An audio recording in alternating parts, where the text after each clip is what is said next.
listening to Unfiltered with Muhammad Uncut, a podcast about personal growth and authentic leadership. If you're looking for tips on how to manage others, get ahead, and make your way up the corporate ladder, this is not the show for you. This podcast is about being of service to others, leading from the heart, and evolving into a better version of yourself. Each episode brings you motivated stories about unfiltered leadership and authentic leaders, those who involve others, use their influence to amplify diverse perspectives, and inspire teams to achieve collective results. If this sounds like you, keep listening.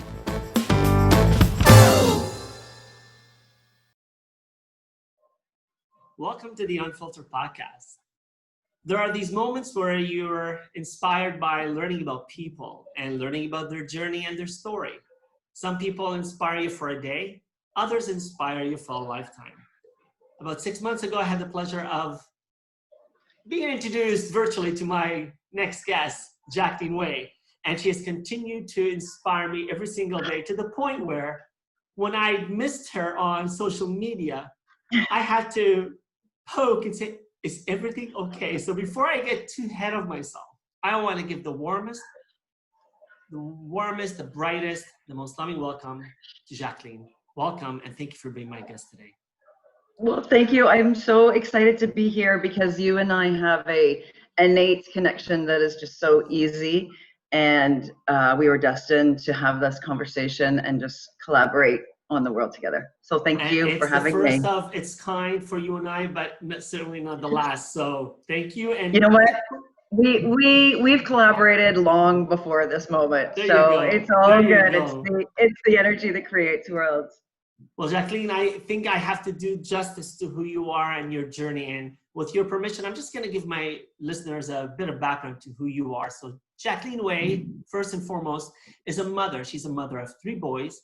She's an activist. She's a dedicated world changer who wants to change the world, one give, one day at a time. And she is doing it with the charitable organization she founded, 365 Give. She's also a TEDx speaker whose talk has inspired millions and has been viewed by over 4.5 million people. Actually, there's been 4,852,796 views to date, to be exact. But who's counting? Her purpose I'm glad you checked that. I didn't know that. Her purpose is to inspire and educate the hearts and minds of people and to create a happy life and a happier world. And she's doing that. And she gets to do that as my unfiltered guest today. So much for the script. Let's get to know who Jacqueline is. Welcome, and thank you so much for being on the show today. Oh, thank you. That was an amazing and humbling introduction. And I didn't know the TED Talk had gotten to that number. So that's pretty cool. Well, you know what? Let's start there. I've shared that stage, and it's humbling, and it's an incredible stage to share a message. Can you tell me, how did you get to that stage to share your message? And for those who don't know who you are and don't know your message, please take us there. Absolutely. So, that the TED journey has been an awesome one for me. Always continues to be, because it connects me to so many people all over the world. And it's my greatest gift that life has given me. But was also my most humbling, bring me to my knees moment in my life as well, that taught me so much. And my goal was never, with this conversation on that stage, to actually ever do a TED Talk. And people talk about synchronicity and, things happen in your life. I actually have a clear belief that nothing in your world doesn't happen for a reason. And that journey actually didn't start on the TED stage at all. And that's not my life, was the moment I stepped on that TED stage. It started long before that moment. But the catalyst to that moment was actually my very first son. And as you said, I am a mother of 3 boys. I'm actually a mother of 3 adopted boys. So if you want to talk about, when the energies of the world come together as an adoptive parent, you realize that the children that come into your life are destined truly to be with you. It wasn't because my husband and I had sex. It was because I had to create those children out of thin air. And I'm very clear that I did that. And I know that, they were brought to me for a very clear reason, and they're my greatest teachers. And so my first son, Nick, he's just an incredible human being. And I always tell him this. And he says to me, "Oh, Mom, 365 give is not me, it's you." And I always tell him that the moment he came into this world was the moment he inspired this in me. And so I decided as a parent, and the part of the adoption part of this is that when you go through the adoption process, you are like screened down to an inch of your life. You have to go through hours and hours of, I don't want to call it interrogation, but questioning of your motives of being a parent, why you want to be a parent, what's important to you, what's important, and your values about family. And it's a really great process to go through, because the clarity that you get in that process, that parents who have just children because they get pregnant, they actually don't go through that process. So I was so clear on what my why of becoming a parent. And I remember when we were almost at the edge, of all of our interviews and all this process we had to go through. It's about an 8-month process. It was actually 8.5 months for us before we were deemed fit for adoption. And then, you can wait another like 10 years till you're actually chosen for the adoption. And literally right on the day that was done was the day that we got the very first call to say, "We have narrowed you guys down out of 10 families to adopt this little boy that's been born." He was, at the time, he would have been just about 8 weeks old. And so there was a waiting time. That we had to wait to find out if we were going to be the ones, that we were going to be the ones to be chosen. You don't get a lot of information about the baby, anything else. You just have to wait and be in, when I say true faith that this little person is destined to you. And I knew that the most important part for me as a parent, no matter which way it went, was that I just wanted to grow a kind, compassionate, loving little human being, no matter what. That was my priority as a parent. I didn't care if he goes to university. I didn't care if he went to college. I didn't care if he was the next Einstein. None of that mattered to me. I just wanted the opportunity to grow and help foster a beautiful little being in this world. Well, the day I got that call to say he was our son was probably the greatest moment of my life. And I made a commitment to myself and to him that no matter what, I would do everything in my power to help foster that. And he came home, and it was the greatest experience of my life. And I just loved being a mother and a parent. I wanted to literally adopt a whole orphanage at that point. And so by the time he was 3, I decided it was time for the mummy lessons to start on how to be, a kind, compassionate, loving little being, because it was time that he was going to start going into his school years. So preschool starts right around that age, and, then kindergarten by 5, all of that stuff. I thought, I don't want my kid to be that kid that grabs everything from another kid and beats another kid over the head, even in preschool. So I decided that I was going to introduce him to a little parenting project that I had thought up. And I was going to teach my son to give. Because it's what my parents taught me. They were people in the service area of the world. My dad was a doctor, and my mother was a nurse and massage therapist, and they had dedicated their life to being of service to other people. And so it was kind of a seed that had been already planted in me. And so we started this little project. Don't ask me where it came from. I can just say I downloaded it from the gods.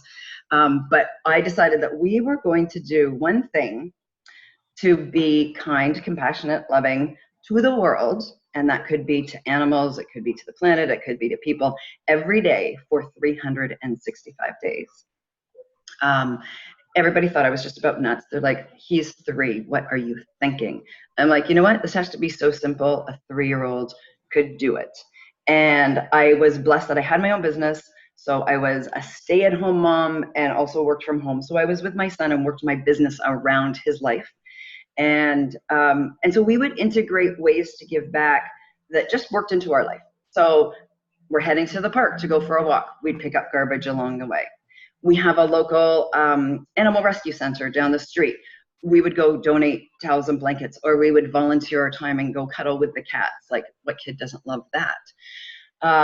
We would support the Salvation Army that also right down the street from us. We would give the things that we no longer needed. We would buy from that store because that was a way of giving as well. So rather than going out and buying new toys all the time, it was our fun to go down to the local Sally Ann store and buy things that we knew that when we bought them, not only did it bring my son, obviously, happiness, but we were giving back to our community at the same time. And so we found little things within our day. It wasn't something different all the time. It was a gamut of different things that we just integrated into our life. And it took a while to get going, and some days were harder than others. You know, I had to really kind of reach and dig to what we were going to do. But it became a conscious, purposeful effort every day to recognize those things that we could do. Listen, it could be as simple as my son was really nice to a little friend that he was doing gymnastics to and shared his snack. But we recognize that every day as a way that we gave back to the people around us and in our world. And we didn't have to go far. It's not like I traveled to India and we fed homeless people, or I ended up raising $1 billion and, you know, all of those things. I mean, we'd go to the recycling depot, and instead of us keeping the money, we actually stockpiled the money that we got from our cans and bottles and everything. We kept it till the end of the year of our 365 days of giving. It totaled something like $147. And my son and I together decided that we were going to help build a roof on a school for some kids in Africa. And it was really neat. But you went to Africa. We didn't go to Africa. We just donated our money to that. Your spirit went to Africa. We did, completely. And here's why we even knew about that school in Africa. Because I decided that on this journey, I created actually, and this is at the time of when blogs were very popular and just started, that I was going to do a blog so we could share our stories with our friends and family. And the hope, the deeper hope for me was that if we could inspire one person in our world, people around us, to give, then we had made a better world. So not only were we giving, but if we could just show people how easy it was, and if it inspired somebody else, then that's how we were going to change the world. And that's where that whole thing came from, is you know, changing the world one give, one day at a time. Because the ripple effect of when we give and people see you giving, it not only inspires them to give, but something on a chemical level happens in our brain. It's actually called your mirror neurons.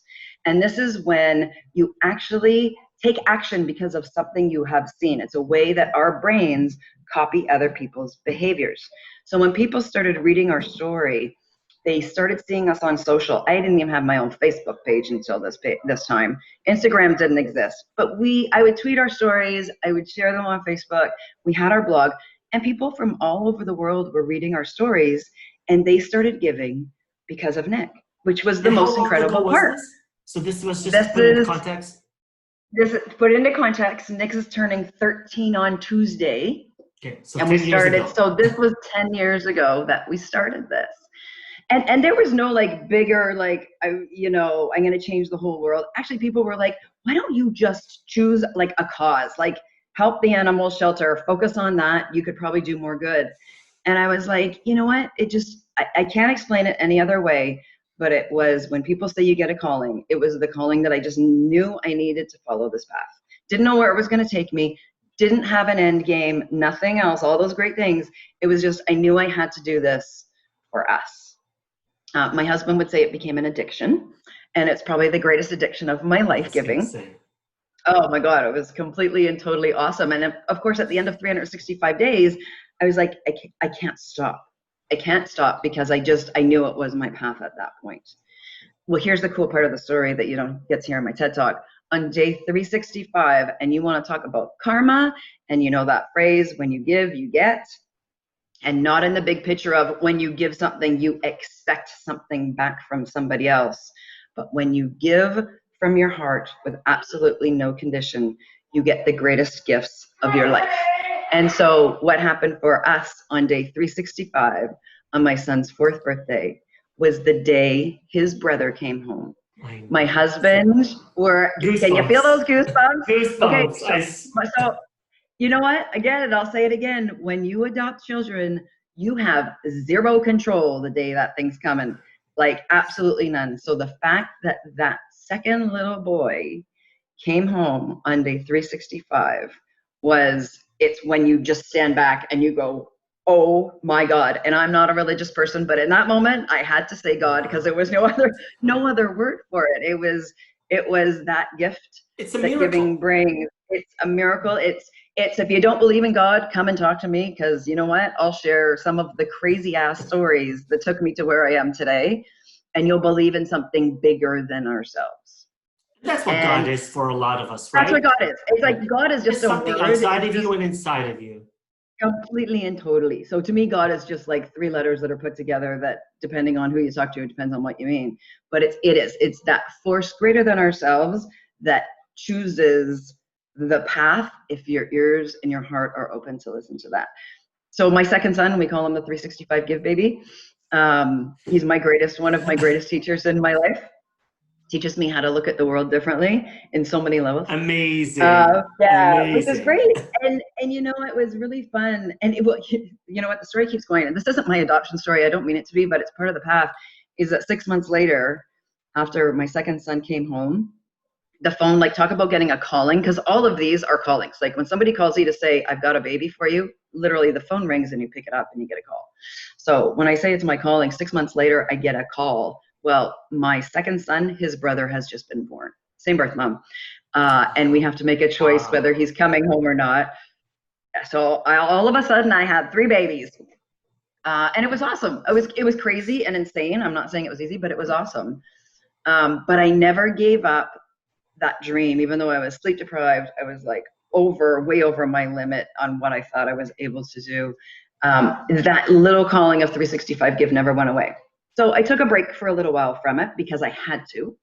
I didn't have the time or space to move forward. But the really neat thing about it is about a year after the 365 Give journey had stopped, again, the phone rings. I'm telling you, the phone rings. When you got a calling, just pick up the phone. That's all you got to do. It's like, it's my story. The phone rings. It's a girlfriend of mine. She's a teacher here at a local elementary school. She says to me, Jacqueline, I can't stop thinking about 365 Give. She says, and I want to bring it to my classroom. I'm like, are you kidding me? I'm like, how do you do that? I'm like, I'm not a teacher. I don't know how you even go about doing that. She said, let's just get together for a coffee and talk about it. She came over with her kids. I had my brood. We sat down and we had probably not a coffee, but many glasses of wine. And we went, kind of coffee. Oh my God. I'm like, let's do this. Let's try. And we just said, let's try. Let's just take some time and sit and hammer this out and what potentially it might look like in a classroom. So we spent a little bit of time, and it was always like at a park with our kids or whatever it was, because we were both moms, full-time moms. And so we sat down, we hammered out this little program about giving and how you could bring it to the classroom. And she said, let's go sit down with my principal and have a chat with her about it. And we did. And the principal said, I absolutely love it. It's perfect. She said, I want you to bring it to our teachers and see what they say. Next week, I'm at the school. I've got 18 educators in front of me. Well, you know that feeling when you were a little kid and every teacher scared you to death because you just thought they were like bigger, they knew everything. Well, that's how I felt going into this room. It was terrifying. I was like right back in my childhood. It was hilarious. But we rolled this out. And you know what? Out of 18 teachers, 6 decided they were going to try it. And that's what we needed. We need a test model. Well, then I went to another school. 6 more teachers decided they would try it.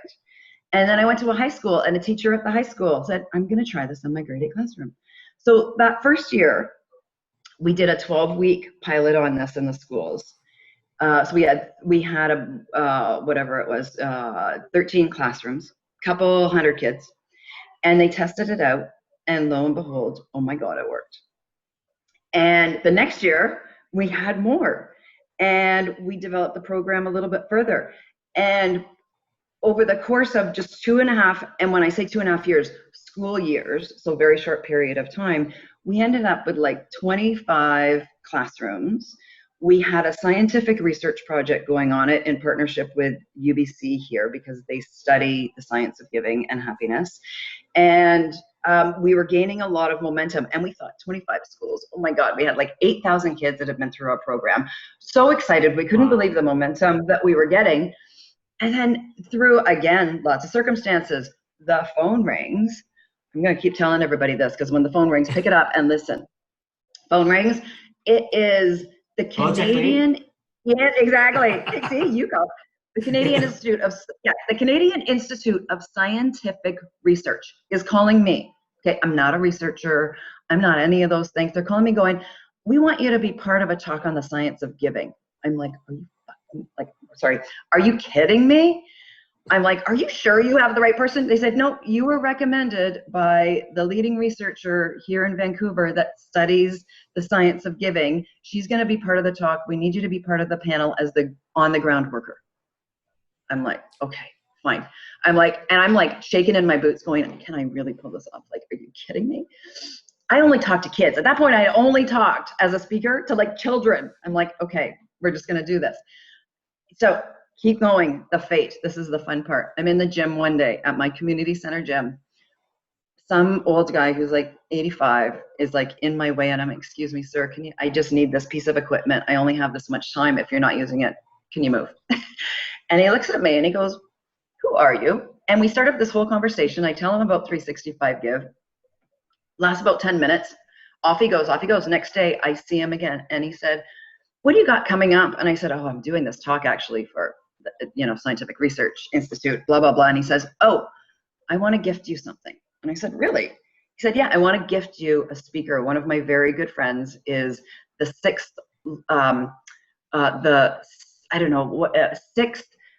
winner in the world of the best speaking competition globally.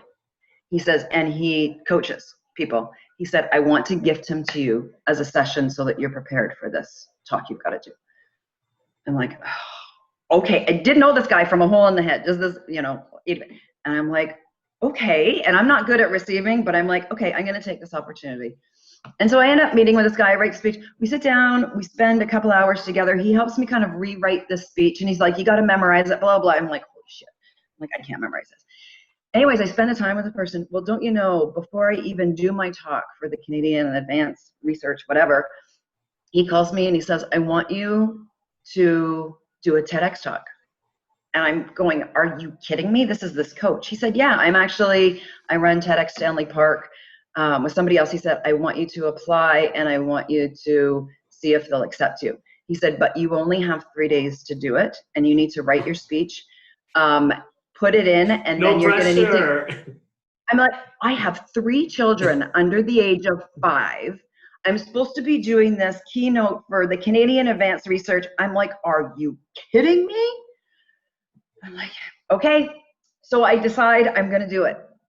And I wrote out I filled out the application. He said, we're making the decisions in 5 days. So that's why you have to do this in 3. They're testing everybody in 3. If you get through the first application process, he said, and you get to perform this in front of them, then they make the final decision next week.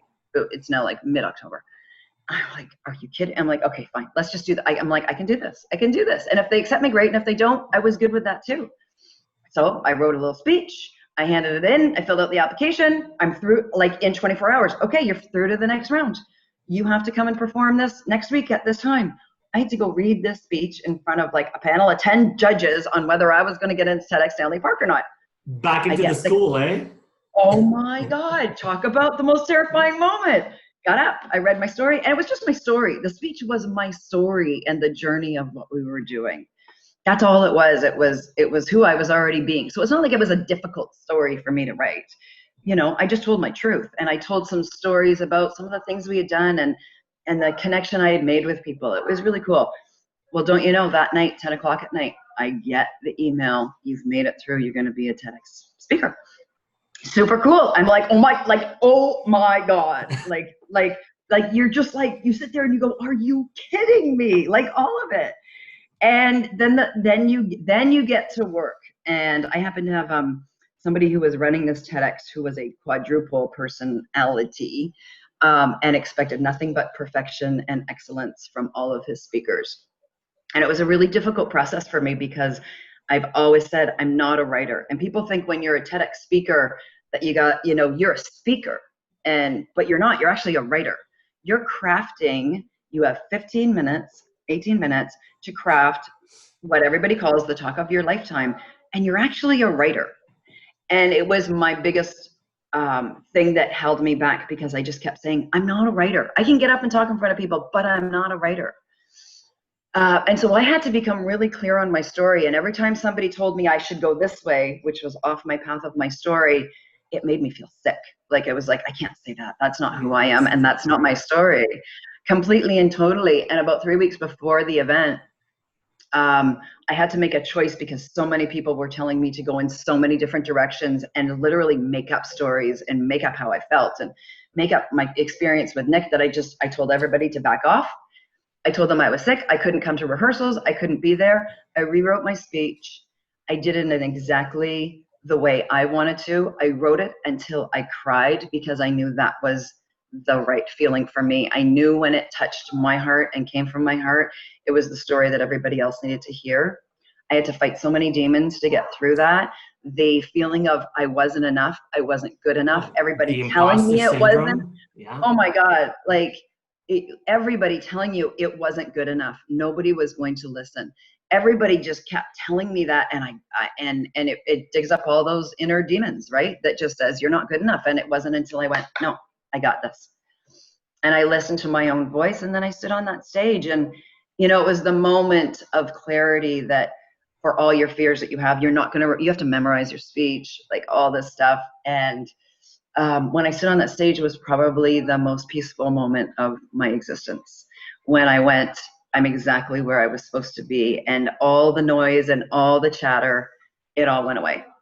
And I stood at the stage and I just went, oh my God, this is, when people say follow your bliss, I knew I was in my bliss in that moment. And it didn't matter to me who listened, who got the message, who didn't get the message. My single goal was, if I can touch one person and I can inspire one person to give because of my message today, that was my single goal. And to show my son, Nick, who had inspired this in me, that he could do anything, that he could get over any fear in his life. He could do anything and be anything that he wanted. And I could never quit and give up, because I had to show him that if I can do it, he can do anything.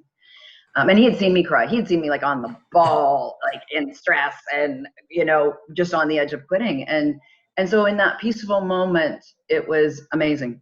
And did I ever expect that my TED Talk, the goal of the guy who ran this, and he kept saying this to us, is your goal is to hit 1 million views by Christmas. So this talk, we did them in March. They went live on TED in April. And he said, the goal is 1 million views by Christmas. Do whatever you got to do to make that happen. And we're all like, who are you kidding? 1 million views? Like, that's your goal. That's not my goal. And it was like, oh my God, he used to do crazy things. He'd send us emails and rank us where we stood. Like the comparison.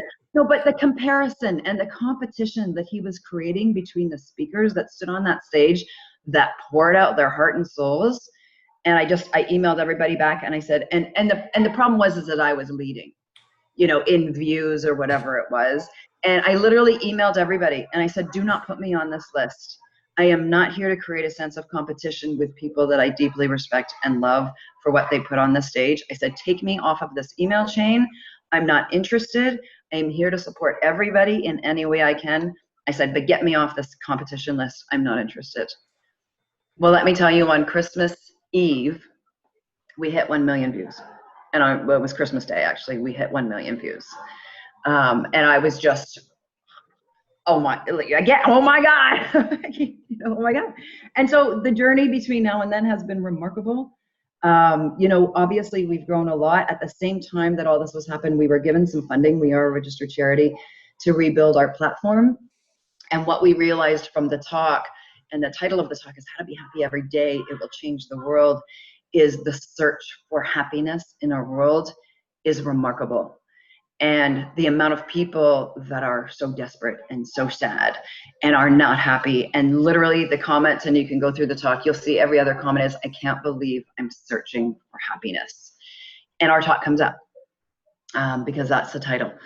And so it really grounded me in the fact that so many, as much as our program was made and built for schools and children, it was actually truly built for everyone because so many people were in the search of it. And the goal has always been with 365 is that when you give, it connects you to your happiness for lots of reasons, not just because giving is the right thing to do, but most people don't realize, and just so that you know, I didn't either until I did this talk, is that our brains and bodies are actually built to produce happiness for us.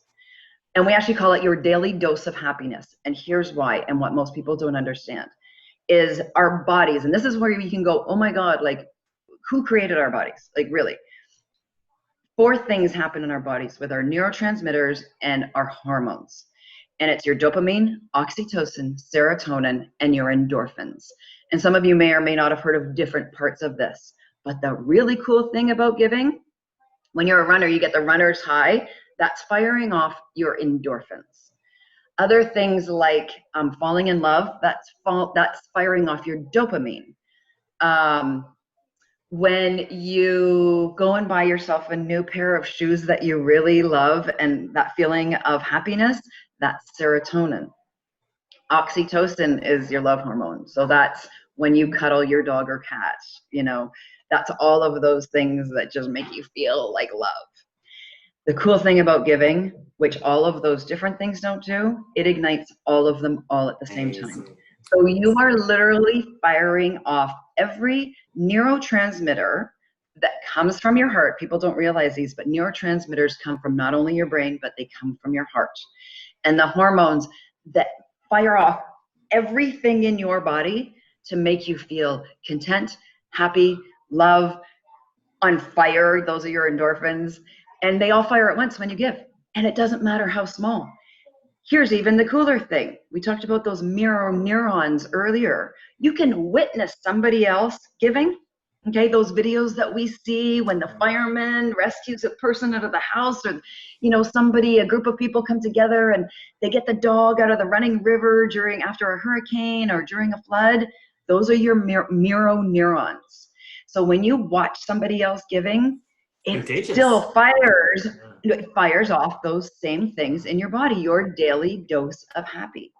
So our bodies and brains were actually meant to have this reaction to inspire us to that inner hero we all have. It's the hero's journey and the hero's story that is in every mythical story ever, that we all want to have that path of, we're born, we have struggles, we get over them, and the hero at the end of every story, whether it's Star Wars, it's The Matrix, it's Superman, is that the hero always wins. And that's all of our story. And giving it's the story, can actually help us be that.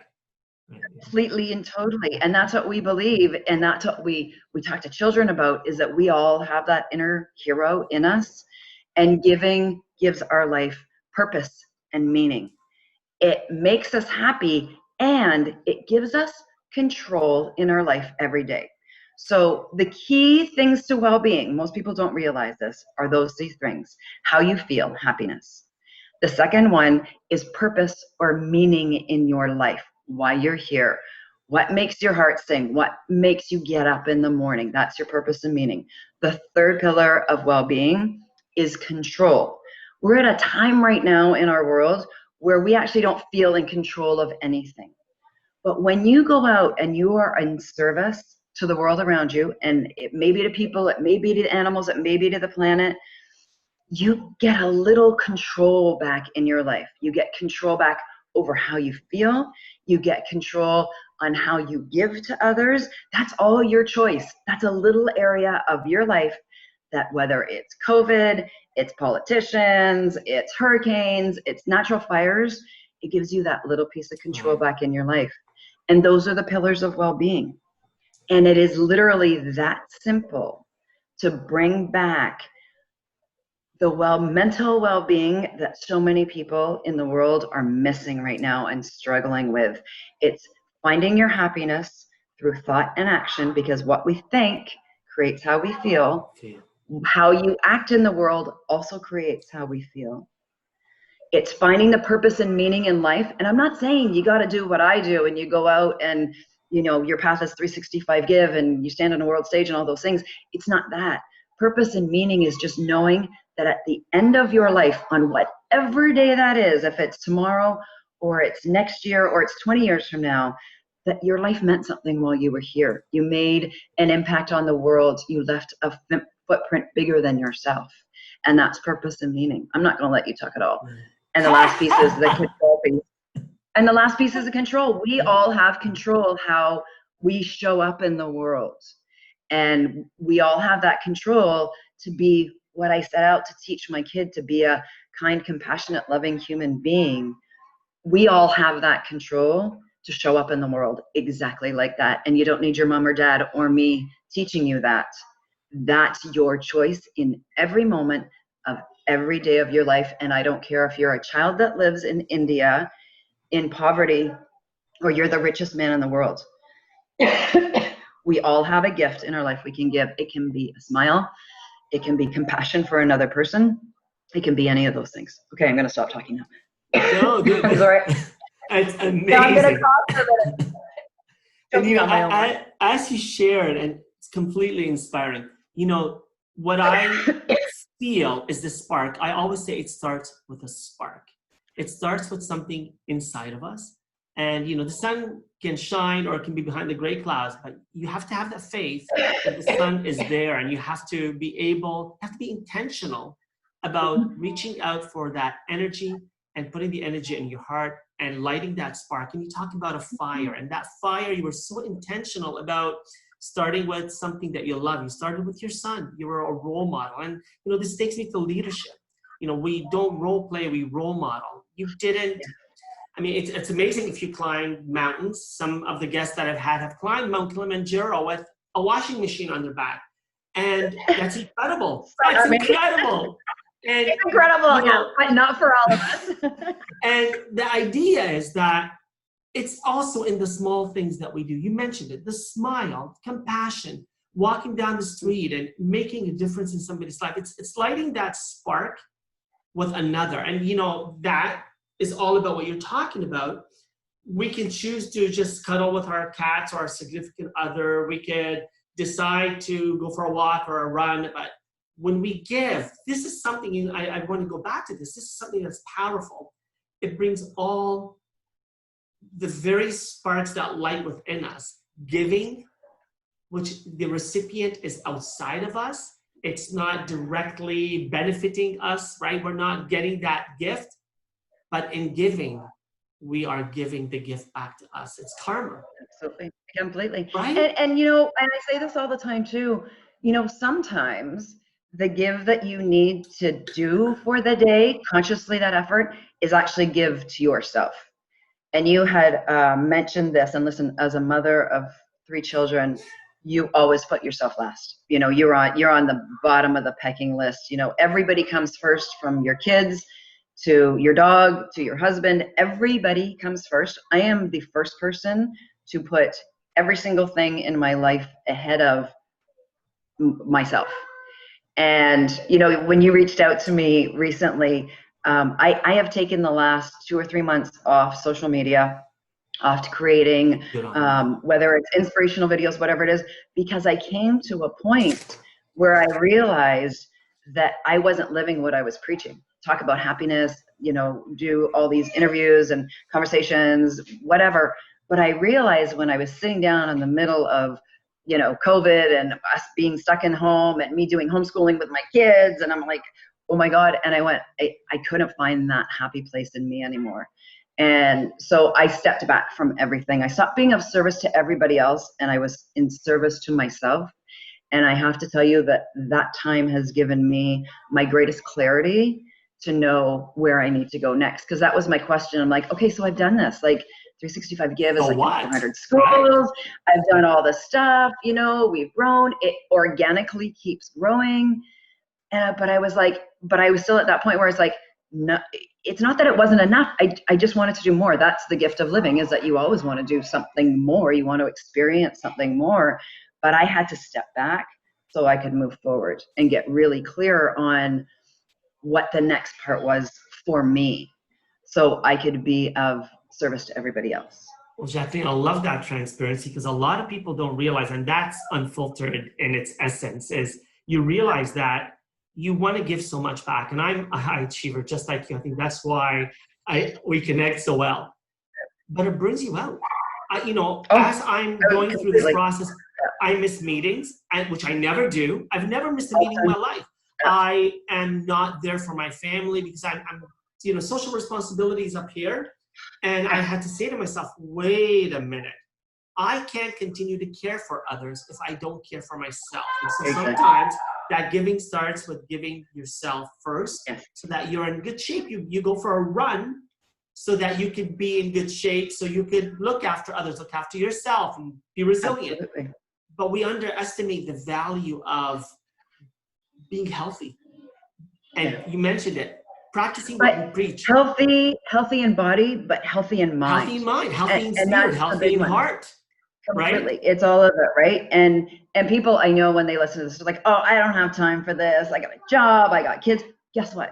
We all do. We're all in the same boat in that respect. Did somebody and call I actually, you out on that? So when you said you recognized that you were getting overburdened and you had to stop, you were able to recognize it yourself and call yourself out? You know what? It was when I realized that every day when I was waking up going, Jesus Christ, I got to do this all over again. It was like I was the hamster on the wheel, where I was just trying to get through the day rather than waking up excited, feeling blessed to be alive, blessed for another day. I was waking up going, I just got to get through till 5 o'clock when it's time for my vodka. And I've just got to get through this goddamn homeschooling. And I've just got to get through, and I've got to get through till it's my kids' iPad time and I have an hour to sit and feel numb. And that's how I was feeling. I was just, and then going, so, it was a funny thing. And it was a conversation you and I were having before we got on here. And during COVID and all the lockdown and everything else. And I was that parent who I was taking the kids to the remote beach. I was taking them for hikes. Like, we got out of the house. I could not be in the house with my kids. So we got out of the house. I even started happiness school at home, because I think a lot of what is taught at school is just memory bullshit work. So I started happiness school at home and just did all kinds of stuff with the kids. It was creative art. It was planting seeds, building gardens. Like, we started that. So that kind of started getting my momentum up to focus on my happiness. And the funny moment that changed it for me was when we started coming out of COVID. A friend had called me and said, did you know that the gym is opening up? And we've got an amazing community center. He said, did you know that the gym opened up today? Well, the gym is like, for me, I love exercising. It's just something I love. I don't like exercising at home. My days of running are over. I used to be a marathon runner and all that stuff. I don't actually enjoy running that much anymore. And I was getting up in the morning, and instead of exercising, I was like falling into like my social media slump, like everybody else does, checking the news, how many COVID cases, reading CNN, driving myself crazy, going on to all the other social platforms thinking, oh God, I have to be there for everybody else because they have an expectation that I'm like the light in the tunnel, when I wasn't. And the day that somebody told me the gym was open, I got online and I booked, because you have to book a time slot. Oh my God. I woke up that morning so happy and so on purpose. 6 a.m. I was at that gym. I had 1 hour to work my body any way that I wanted it. And it was like the light went back on, and I went, oh my God, this is happy again. Like, I found it. I booked every day of the week, and I went, you know what? This is how I put myself first. My kids weren't going to school. They could be home. They're old enough now that they could be home myself. My husband could be here, whatever. And I went, this is it. I'm putting myself first. This going back to the gym is no longer a maybe if I can get there based on the children. It's from 6 to 7 a.m. This is my time. Yeah. Everybody else can wait. Nobody's throwing me off my track. I've been at the gym every day, 5 days a week I go, and I'm there and it's been now 6 weeks that I've been doing that. But in that, I went back to that gym. I thanked all the staff that were there. I was so excited to see the people that I'd known for so long. I was so grateful to see them again. I could not just wake up and go, yeah, I'm grateful for another day. I could feel the deep gratitude for being part of my community again and how much I missed it. And I was so grateful that the people at the gym were putting themselves at risk so we could all be there. They're putting themselves at risk of COVID for being there. And how did I went around and I thanked them. Well, here's the cool thing. At the same time, my husband was taking the children away for the very first time. And he took my 2 little ones camping for 6 days. And so in that moment that they talk about when the stars line up, My very first day at the gym was also the very first day my husband left with my 2 little ones. And I've never felt so free because I haven't been away from them ever. I've never had a break from them. And so that's now 10 years. And so I'm going, oh my God, I have 6 days to choose whatever I want to do, to choose everything I want. I had a book, 3 pages long of to-do lists of things that I wanted to get done. I never even looked at it the whole time. I sat for 6 days figuring out every single thing in my life that made me happy. Every single day I got up, the first thing I would do is I am going to look for things that make me happy. And it started, I'm a big gardener, started with my garden. I would wake up, I would take my shoes off or my sandals off. I would walk in my garden. I would walk around and thank every single flower that was open. I would thank the birds. I would thank the butterflies. I know it sounds so absolutely ridiculous, but people think that gratitude and being thankful for things, that you have to go big. You know, you never try to thank or be grateful for your children, because most days they drive you a bit nuts, or your husband or partner or whatever. Even your dog or cat some days just drives you a bit bonkers. You never go for the big things. Go for the things that have no conditions. There's no bird that has ever done anything to me. There's no flower that has done anything. No bird has ever shadowed you. Maybe once, but not the birds in my garden. So I could literally sit there and go, oh my God, flowers just bring me so much joy. They bring me some unconditionally. I knew that they could grow and they could die, and it still just made me so happy. I went through my garden and I gardened and I picked out the weeds with the metaphor that I was picking them out of my own world and my own life. And those are so I spent 6 days literally in kind of a form of meditation. And when I talk about meditation, you don't have to just sit still and try and turn your mind off. Meditation can be gardening. Meditation can be turning your mind and your heart on. It is. To me, it's turning your monkey mind off and changing that focus to listening to your heart, right? Changing the energy that's surrounding the world. You know, most people don't realize this, but new science can now prove that, you know, every cell in your body has the same energy capacity as a 1.4 volt battery. And they can prove it. Science proves it. This is not crap mojo I'm making up. Science can now prove that every cell in your body has the energy of a 1.4 volt battery. We have 40 trillion cells in our body that never stop moving. Energy that is moving in our bodies day and night.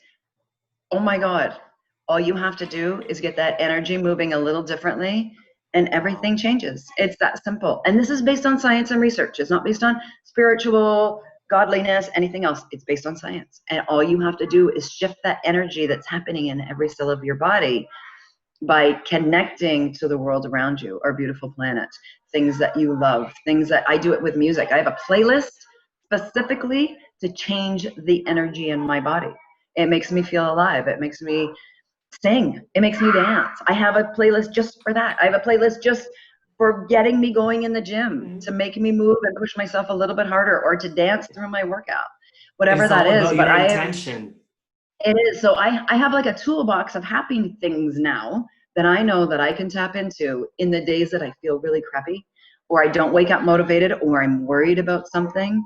And I dig into my happy toolbox and I go, okay, I know how to do this. I know how it works in my body with that daily dose of happiness that we talked about. And I know how I can use outside things to also get that going inside of me. And so now it has become, and when I talk about how to be happy every day, happiness and well-being is a practice. You can't, the days you go without it are the days I'm so clear. Like I can feel it in everything, that my mind goes the wrong way, my energy goes the wrong way. I don't go to the gym. I haven't done my meditation, whether that's gardening, walking, going down to the ocean, or sitting still and lying still on the couch and releasing my mind. I know. And so I started a daily practice from that day. And this was just in July. So this is a couple months ago. I'm not some like guru. But in those moments and that practice that I have now found for myself, and people always say to me, well, what's your practice? My practice is I start with knowing the things that make me happy. Okay, so knowing that when I get up in the morning, before I let any other thought go through my head, before I pick up my phone, before I go through social media, before I look at the news, any of those things, I know 3 ways I can tap into my happy feelings inside of me, and those are the first things I do. I have a meditation I listen to as I walk around my garden, even when it's raining and crappy. I get out and I enjoy my garden, even now in the fall and it's cold, and I got like my umbrella on at 4 a.m. I make the time for it. I set my alarm for 4 o'clock in the morning every day because I have a child up by 5:30. So I know that's my window of opportunity to go and set my happiness for the day so I can be the best for everybody else. This practice has made completely the world of difference to me because now I'm showing up as who I am. I'm showing up happy for everybody else. And that's the big one, is that I can't be the best for my children and my family, for my community, and I can't be the best for myself if I don't start in a place that's happy and calm and not in judgment, not in stuck in the world news. I can actually laugh at it now because I can't control COVID. I can only control my reaction to all of it. I actually feel really, really blessed for so much of COVID, and not for the lives that have been lost, but I'm blessed that everybody has been given the chance to stand back, to look at how we're doing life, how it's not working for us all. I was that person stuck in COVID that it wasn't working, and to see how we can do things differently in our world. And it's brought on, it's like it was the beginning of the explosion of not so good. But I have a true belief that in that explosion of everything that's coming out in everybody, and that's Black Lives Matter, it's people being united, it's the fires, that in the chaos, we're gonna find the calm. And I believe that for myself. So I know that the experience I'm gonna have in my life will be the calm. And listen, we had that smoke. I mean, we had 2 weeks here in Vancouver where we were choking on the smoke. So we got to experience all of that. Our kids just went back to school with the fear. I mean, you could feel it off the teachers when they arrived at school. You could feel it in the other parents, like all of it. But I know that in all of that chaos that surrounds us, that when we can find our calm, everybody will start to find that calm. And that's what we all need to focus. And so we all need to, my children won't be calm if I'm not calm. And I have 3 children that are not just like they popped into the world and they were perfect. I have 3 what is called neurodiverse children. Some call them special needs. If I'm not calm, they feel that energy from me, and it drives them over the edge, and they can't think, they can't function, it's meltdowns. So I'm managing, not just when I manage my own inner world, it helps them manage their inner world. So let me ask you, Jacqueline, because you have given us so many pieces of enlightenment. Sorry. I'm sorry. No, what are you saying sorry for? What are you saying sorry for? I have to watch this after and write down all the nuggets of wisdom and heartfelt energy that you shared. It's like, oh, wait a minute, what's this other thing I need to do? So don't apologize for anything. But I will tell you, one of the things I do is called the unfiltered thought of the week. And that's where I could take every single thing you said today about how to be happy, how to be in control, how to reset and reflect and walk through my garden at 4 o'clock in the morning, how to get my butt out and go to the gym, right? But I'm going to ask excited for the day. That's it. Right? And with that thought in mind and with your happiness toolbox, if you could give one spark, one tool from your toolbox to the people listening, from Jacqueline Way, to reset, to re-energize. Because look, I want to just let me back off a bit. You could have come across as somebody, and you do. Somebody's done very well, very successful. Oh, I know. People sometimes only see the outside, they don't, right? The perception, right? The perception right? of the big TED talker. Yeah. Right? Yeah. But, we all have our inner struggles. And what you did, and I know, I took a hiatus from social media. So for you to take a 6-week hiatus, I applaud you. But what I want to ask you, nothing went away. Your group was still there and everything, right? They're all still there. They're all still there. But yeah. when we are trying to reconnect and reset and re-energize, what one tool can you pick out of that toolbox and say, hey, try this? Yeah. You know what? I'll be clear with that. You know, the one thing that people don't realize is that happiness is different for every single person on the planet. You know, we all compare ourselves to each other. Oh, that person's really happy, whatever. When they say happiness is an inside job, it truly is an inside job, because the only person that knows how happiness feels for you is you. Is you. I can't say go out and smell flowers. That may not work for you. So take the time to go, what can I experience that I know for sure brings some happiness in my world? And I mean unconditional happiness. And I don't mean like going out to a dance club and dancing. How about dancing in your house by yourself because a piece of music has inspired you? How about lying down on your couch or your floor and you have your playlist of music that you can listen to, and it just makes your heart sing? You don't have to be a singer, but it makes your heart sing. How can you know, I like to learn every day. I start with it could be it's like an inspirational thing that rings my bells. I know I shouldn't get out of my bed or sip my first cup of coffee until I've got that in my ears to stop the negative chatter from going. The monkey in your brain. I like the way you. The monkey in your mind. So I shut it off before I even get out of bed. Stop that chatter. Just recognize it as, okay, that monkey mind in my head, it's not me. It's the only way I can explain this is this here, your mind in your head that nonstop chats and tells you you're not good enough, tells you you haven't done enough, reminds you of your to-do list. That's not who you are here. So find that first. Find what gives you, I always say it's your goosebumps. What gives you goosebumps? From listening to it, listen, it could be a TED Talk that you watched over and over. Like, I have lots of those. And that's what I do, is I start with those conversations on my phone. It's the gift that we have, is when you start your YouTube off, it will pick up the algorithms of what you're talking about, what you're listening to, right? It will give you the next thing. I can literally wake up almost every day and go, okay, YouTube, what do you got for me today that I need to hear? Now, I'm not saying that to YouTube. I'm saying it to, like, you know, my angels in the world. The thing that came up for me today, and it was one of your questions, I read a book once, and it's called A Conversation with God by Neil Walsh. I read it when I was about 25. It was when it was first published. Haven't looked at the book in that long. That book came up in audio version on my YouTube today because I had a question that I needed answered. And in the first 30 minutes of re-listening to that book, it gave me exactly what I needed.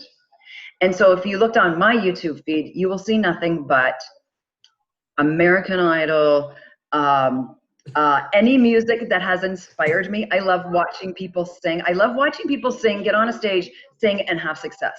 There's something about that when somebody sings and it gets the goosebumps. When somebody gives you the goosebumps because they're standing on a stage and doing what they love and you can feel that through them, I love watching that. So I only watch things on YouTube that just make me feel good. And that's those mirror neurons. When that person standing on stage feels really good because of their success and they stood in who they were, it gives me the goosebumps, and that fires me off and makes me feel great. The other thing that's on there is every spiritual leader that has ever touched my heart, whether it's Deepak Chopra, Abraham Hicks, Neil Donald Walsh, all the greats, you know, every great spiritual leader, it comes up on my feed, and that's all I listen to. I don't listen to any of the crap. I don't listen to any of the bullshit. I don't go to my social media, none of it, because I've set my algorithm already on my phone that only what I need to hear will come up.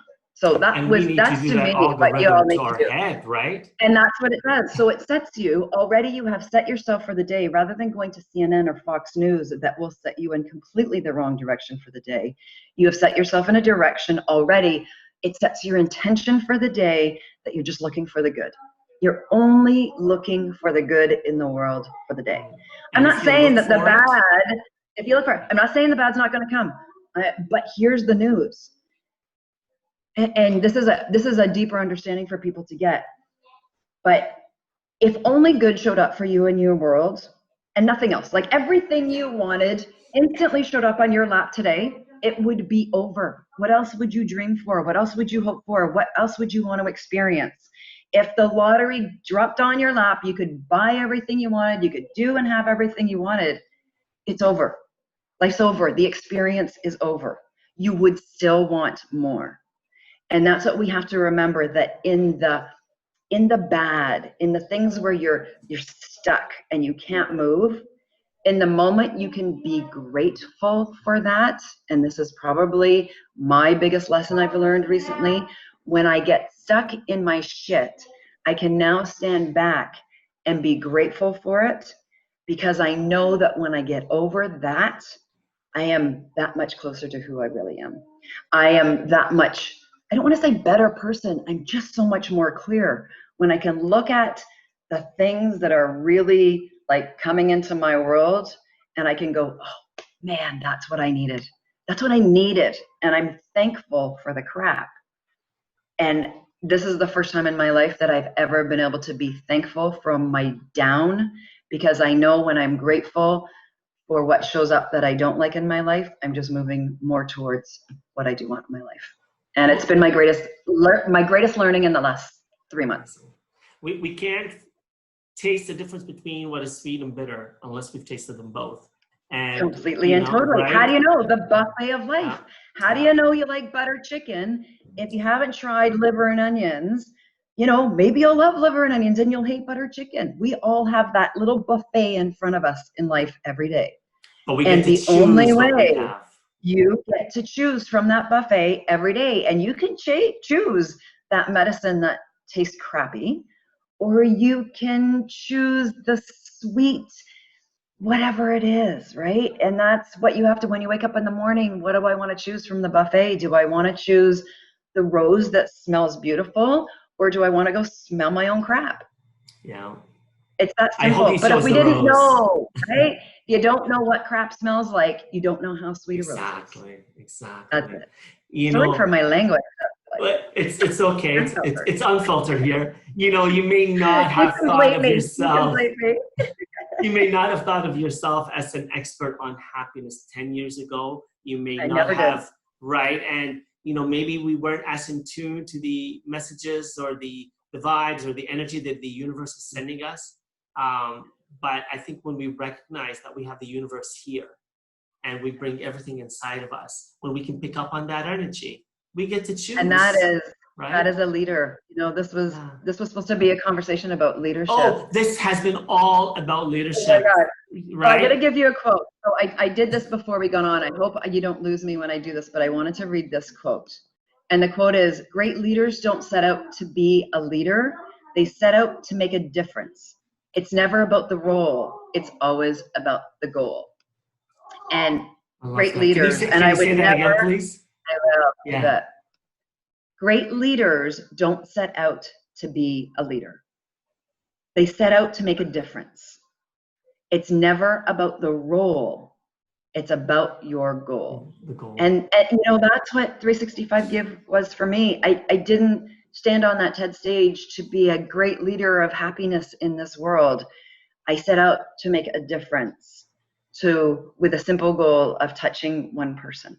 And that's all it was. And that's what everyone can do with a positive intention coming from their heart. Because when you live from your heart, that's what we all have the opportunity to do every day. And so we all are all leaders in our own world. We are all heroes in our own journey when you live from your heart and you give from your heart. Because then giving never feels like you're giving something or giving something away, your time, your energy, whatever you have around you, money, it just is, it ignites your heart, it ignites who you are, and it makes you the hero in your own story. We are all writing that story every day of our life, and all of a sudden you become your own hero. And all I can tell you is it's an amazing way to live and be. And Jacqueline, when, like you said, your intention is to change just one person with one gift, you end up changing the world. And, I'll remind people again, your message has reached millions, literally almost 5 million people and counting. And those are only the people that have heard of your talk, about what you've done through 365 Give, what you've done with being a leader of giving out positive energy, and knowing that you have to be intentional about it every single day, because even those leaders have those days where I don't feel like being happy. I'm stuck in my shit today, right? I want to thank you for the inspiration today, for being the sunshine, for reminding us that even when the sun is not shining, we'll find that spark and we can find it within us. Just remember, listen for the call. Listen for the call. Hello. Thank you so much, Jacqueline. It was awesome chatting with you today. Great to have a conversation. Thank you. All the best to you. Take care. Thank you for listening to Unfiltered, the show about authentic leadership and personal growth. Like what you heard? Click subscribe, share it, and tell a friend about it. And don't forget to leave a rating.